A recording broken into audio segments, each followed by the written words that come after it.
नमस्कार दोस्तों, एक बार फिर से आप सभी लोगों का स्वागत है हमारे यूट्यूब चैनल पे। आप लोगों के लिए आज एक बहुत बढ़िया अपडेट आई है। चलिए देखते हैं क्या है अपडेट। आज उत्तर प्रदेश सरकार द्वारा विद्युत सेवा आयोग यानी Uttar Pradesh power corporation limited में टेक्नीशियन की बहुत बड़ी वैकेंसी आई है। चलिए देखते हैं, उसके बारे में ज़्यादा बातें नहीं करेंगे, सीधे आते हैं वैकेंसी के लिए। देखते हैं क्या आई है। पद का नाम है विद्युत टेक्नीशियन। ये देख लीजिए टेक्नीशियन की, इसमें देखते हैं ये कितनी वैकेंसी निकली हुई है।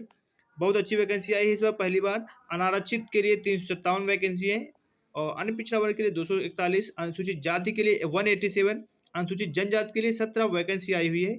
ईडब्ल्यूएस या कमजोर वर्ग के लिए 89 वैकेंसी आई हुई है। चलिए आगे बढ़ते हैं, इसमें देखते हैं क्या योग्यता मांगी गई है इसमें। इस बार जैसे कि बहुत अच्छी ही योग्यता है और इसमें देख लेते हैं आईटीआई जो किया हुआ किस ट्रेड से होना चाहिए जो इस फॉर्म को भरने के लायक होंगे। माध्यमिक शिक्षा परिषद उत्तर प्रदेश की हाई स्कूल या समकक्ष परीक्षा विज्ञान या गणित विषयों में उत्तीर्ण होने के साथ साथ नियमित छात्र के रूप में निम्नांकित ट्रेडों में से किसी एक ट्रेड में द्विवर्षीय यानी 2 साल का जो है आपका ट्रेड होना चाहिए। अखिल भारतीय राज्य व्यावसायिक प्रमाण पत्र एनसीवीटी या एससीवीटी से जो आईटीआई किया हुआ है वो भी किस ट्रेड से होना चाहिए। देखिए ये यहाँ पे सीधा लिखा हुआ है इलेक्ट्रीशियन होना चाहिए। नंबर 2 पे इलेक्ट्रिकल, नंबर तीसरा इलेक्ट्रिकल कौशल विकास के अंतर्गत विद्युत वितरण। इन तीनों में से अगर कोई भी ट्रेड से आपने आईटीआई किया है, 2 साल का है, तो आप इस फॉर्म भरने के लायक होंगे। अभ्यर्थियों के लिए सहायतार्थ स्पष्टीकरण नोट में देख लेते हैं क्या लिखा हुआ है। दूरस्थ शिक्षा माध्यम से अथवा अनुभव के आधार पर प्राप्त अथवा वांछित ट्रेड के अतिरिक्त समकक्ष तकनीकी प्रमाणी पत्र मान्य नहीं होंगे। यानी इन तीनों के अलावा अगर कोई भी आपके पास अन्य प्रमाण पत्र है तो वो प्रमाण पत्र मान्य नहीं होगा। आयु देख लेते हैं, आयु सीमा क्या रखी गई है। आयु की गणना जो है इस वर्ष 1/1/2022 दिनांक 1/1/2022 को न्यूनतम 18 वर्ष एवं अधिकतम 40 वर्ष से अधिक नहीं होनी चाहिए। अब देख लेते हैं छूट में क्या दिया हुआ है। इसमें इस वर्ष कितनी छूट दी गई है। अनुसूचित जाति, जनजाति, अन्य पिछड़ा वर्ग, नॉन क्रीमी लेयर एवं स्वतंत्रता संग्राम सेनानी आश्रित, स्वतंत्रता संग्राम सेनानी एवं स्वतंत्रता संग्राम सेनानी आश्रित का उत्तर प्रदेश का मूल निवासी होना आवश्यक है कि अभ्यर्थियों को जो उत्तर प्रदेश के मूल निवासी हैं। अधिकतम आयु सीमा में 5 वर्ष की छूट मान्य है, जैसा कि पहले ही विज्ञापन में दिया हुआ है कि 5 साल की छूट मान्य है। चलिए देखते हैं इसके अंतर्गत क्या होना चाहिए। आरक्षण का लाभ तो आप लोग को पता ही है। इसके लिए आपको उत्तर प्रदेश सरकार द्वारा जाति प्रमाण पत्र बनवाना पड़ेगा। चलिए अब बात करते हैं कितना आवेदन शुल्क, कितना फीस ली जा रही है इसमें फॉर्म भरने के लिए। तो यहाँ बात करते हैं अनुसूचित जाति एवं अनुसूचित जनजाति यानी एससी एसटी के लिए केवल 826 रुपये फीस है। इसके अलावा अन्य समस्त श्रेणी यानी ओबीसी हो या ईडब्ल्यूएस सबके लिए या जनरल सबके लिए जो है फीस 1180 रुपये रखी गई है। आवेदन शुल्क नेट बैंकिंग, डेबिट कार्ड या क्रेडिट कार्ड अथवा स्टेट बैंक इंडिया के चालान के माध्यम से ही जमा होगी। तो ये हो गया। आप चलिए बढ़ते हैं, आप लोगों का सिलेबस में क्या दिया हुआ है और चयन प्रक्रिया किस आधार पर की जाएगी। जैसा कि इसमें पहले से ही साफ दिया हुआ है, चयन ऑनलाइन लिखित परीक्षा सीबीटी के आधार पर किया जाएगा। लिखित परीक्षा का प्रश्न पत्र दो भागों का होगा जिसकी अवधि 3 घंटे होगी। ये पहले से ही साफ कर दिया गया है कि आपका जो चयन ऑनलाइन लिखित परीक्षा सीबीटी के आधार पर किया जाएगा।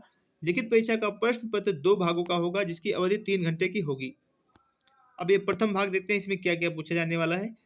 प्रथम भाग की लिखित परीक्षा में नीलिट के CCC स्तर का कंप्यूटर ज्ञान से संबंधित वस्तुनिष्ठ प्रकार का प्रश्न पत्र होगा जिसमें 50 प्रश्न होंगे और प्रत्येक प्रश्न 1 अंक का होगा, अर्थात यह परीक्षा अधिकतम 50 अंकों की होगी। प्रत्येक गलत उत्तर के लिए ऋणात्मक 1/4 अंक प्रदान किए जाएंगे, अर्थात 1/4 अंकों की अतिरिक्त कटौती की जाएगी। ये इससे आपको ये जानकारी प्राप्त हुई कि आप लोगों को इस परीक्षा में नेगेटिव मार्किंग से बिल्कुल बचना है। 1/4 की नेगेटिव मार्किंग भी है। अब आते हैं नंबर 2, कंप्यूटर ज्ञान की प्रथम भाग की परीक्षा में कम से कम 20 अंक भी प्राप्त करना अनिवार्य होगा, अन्यथा की स्थिति में संबंधित अभ्यर्थी को अर्ह न मानते हुए लिखित परीक्षा के द्वितीय भाग का मूल्यांकन नहीं किया जाएगा। यदि आप इस प्रथम प्रश्न पत्र के 20 से कम अंक लाते हैं तो आपका जो है द्वितीय पेपर भाग का जो मूल्यांकन नहीं किया जाएगा। नंबर 3 पे क्या देखते हैं, कंप्यूटर ज्ञान के प्रथम भाग में अर्जित अंक जो है मेरिट लिस्ट में जो पहला 50 प्रश्नों का आपका पेपर होगा उसके जो है अंक आपके मेरिट लिस्ट में नहीं जुड़ेंगे, लेकिन 20 नंबर तो प्राप्त करना ही होगा, नहीं तो आप चयन प्रक्रिया से बाहर हो जाएंगे। आयोग ने पहले से ही स्पष्ट कर दिया है।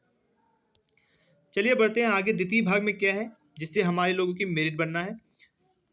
द्वितीय भाग में निम्नलिखित पाठ्यक्रम से संबंधित वस्तुनिष्ठ प्रकार का प्रश्न पत्र होगा जिनके अधिकतम अंक सम्मुख अंकित हैं। प्रत्येक प्रश्न 1 अंक का होगा। ये देख लीजिए, साफ साफ लिखा हुआ 1 अंक का होगा। प्रत्येक गलत उत्तर के लिए ऋणात्मक 1/4 अंक प्रदान किए जाएंगे। 1/4 अंक की अतिरिक्त कटौती की जाएगी। इसमें भी निगेटिव मार्किंग है। भाग 2 में भी आप लोगों की निगेटिव मार्किंग है। अब चलिए भाग 2 से ही आप लोगों की मेरिट बनेगी, तो इसमें देखते हैं क्या क्या सिलेबस है, कैसे है। तो बात करते हैं सबसे पहले नंबर 1 पे देखते हैं। तो इसमें जो है नंबर 1 पे आपका दिया हुआ है सामान्य अध्ययन एवं तार्किक ज्ञान। ये देख लीजिए, सामान्य अध्ययन एवं तार्किक ज्ञान। प्रश्नों की संख्या 20 होगी, अधिकतम 20 नंबर की। 1 नंबर का एक प्रश्न है। नंबर 2 पे सामान्य हिंदी, वो भी हाई स्कूल सामान्य स्तर की। इसमें 15 प्रश्न होंगे, 15 अंक के। उसके बाद सामान्य अंग्रेजी भी हाई स्कूल स्तर की होगी, 15 प्रश्न होंगे, 15 नंबर के। सबसे ज्यादा जो इस बार पूछा जा रहा है हर बार की तरह, वो है तकनीकी विषय ज्ञान, यानी जिस ट्रेड से आपने ITI किया हुआ वो 150 प्रश्न वहां से आएंगे। इसलिए आपको अपना ट्रेड से संबंधित प्रश्नों की बहुत ही अच्छे से तैयारी करना होगा। कुल प्रश्नों की संख्या 200 है, नंबर भी 200 अंक है। चयन हेतु भाग की परीक्षा में कम से कम 33.5% अंक प्राप्त करना अनिवार्य होगा। इसमें 33.5 यानी 33.5% अंक प्राप्त करना अनिवार्य होगा, लेकिन कम ऐसे अभ्यर्थी जो 67 अंक से कम प्राप्त करेंगे वो चयन प्रक्रिया से बाहर हो जाएंगे। यानी 67 से कम नंबर आप लोगों को लाना ही नहीं है। लेकिन अब जितना ही ज़्यादा आप ऊपर नंबर लेके आते हैं, आप जो है अपना आपको सेफ महसूस करेंगे। तो इसीलिए आप लोगों को अच्छे से अपना ट्रेड थ्योरी पे ज़्यादा ध्यान देना पड़ेगा। उपरोक्त निर्धारित प्रतिबंधों एवं अर्हताओं के अधीन द्वितीय भाग की लिखित परीक्षा हेतु निर्धारित 200 अंकों पर ही अभ्यर्थी को अंतिम मेरिट लिस्ट बनाकर चयन प्रक्रिया संपन्न की जाएगी। इसमें साफ साफ बताया गया है कि द्वितीय भाग की लिखित परीक्षा हेतु निर्धारित 200 अंकों पर ही अभ्यर्थी की अंतिम मेरिट लिस्ट बनाकर चयन प्रक्रिया संपन्न की जाएगी। ये जो आपका अंतिम 200 अंकों का पेपर है, दूसरा भाग 2, इसी से ही आप लोगों की मेरिट बनी जाएगी। इसलिए आप लोग इस पे ज्यादा ध्यान दीजिए। उपरोक्त निर्धारित 200 अंकों की परीक्षा में 2 या 2 से अधिक अभ्यर्थी अगर समान अंक पाने की स्थिति में हैं, तो उस अभ्यर्थी का नाम ज्येष्ठता सूची में ऊपर होगा कि जो जिसके द्वारा अप्रेंटिस की गई हो। अगर कोई भी 2 अभ्यर्थी एक साथ बराबर अंक लेके आते हैं 200 नंबर में, तो इसमें जो अप्रेंटिस किया होगा उसको अधिक वरीयता दी जाएगी। यदि एक से अभ्यर्थी अधिक अप्रेंटिस के अभ्यर्थी पात्र हैं तो अधिक उम्र, यदि 2 अभ्यर्थी अप्रेंटिस भी किए हैं, नंबर भी बराबर है, तो उसमें जिसकी उम्र ज़्यादा होगी उसी को वरीयता दी जाएगी। अब बात करते हैं ये एग्जाम सेंटर कहाँ रहने वाला है। परीक्षा स्थान, परीक्षाएं जो है लखनऊ, जैसे कि परीक्षाओं के बाद देखते हैं क्या जिला रहने वाला है। लखनऊ, वाराणसी, मेरठ, आगरा, कानपुर शहरों में आयोजित की जाएंगी। और इसमें जो है अभ्यर्थियों की संख्या के आधार पर अथवा विशेष परिस्थिति में परीक्षा के स्थान को बदला अथवा घटाया बढ़ाया जा सकता है। ये जो है इसमें अभी तो एग्जाम सेंटर इतने ही बताए गए हैं, लेकिन अगर अभ्यर्थियों की संख्या यानी फॉर्म भरने वाले एप्लीकेशन फॉर्म की संख्या ज़्यादा बढ़ी अगर, तो इसमें आप लोगों को जो है एग्जाम सेंटर बहुत से और बढ़ाए जा सकते हैं और एग्जाम सेंटर बदला भी जा सकता है। तो ये रही आप लोगों की अपडेट। तो इसके लिए बताना चाहेंगे आप लोग अपनी तैयारी में जुट जाइए, और ये जो है बहुत जल्द ही इसका पेपर भी हो जाएगा। और ये बहुत अच्छी वैकेंसी है जो ITI इलेक्ट्रीशियन से किए हुए हैं या इलेक्ट्रिकल से किए हुए हैं, क्योंकि बहुत अच्छी वैकेंसी है। उत्तर प्रदेश सरकार की बहुत अच्छी वैकेंसी है। तो बताना चाहेंगे आप लोग आज से इसमें अपनी तैयारी में जुट जाइए, और हम मिलते हैं अगले वीडियो में। तब तक के लिए जय हिंद, जय भारत।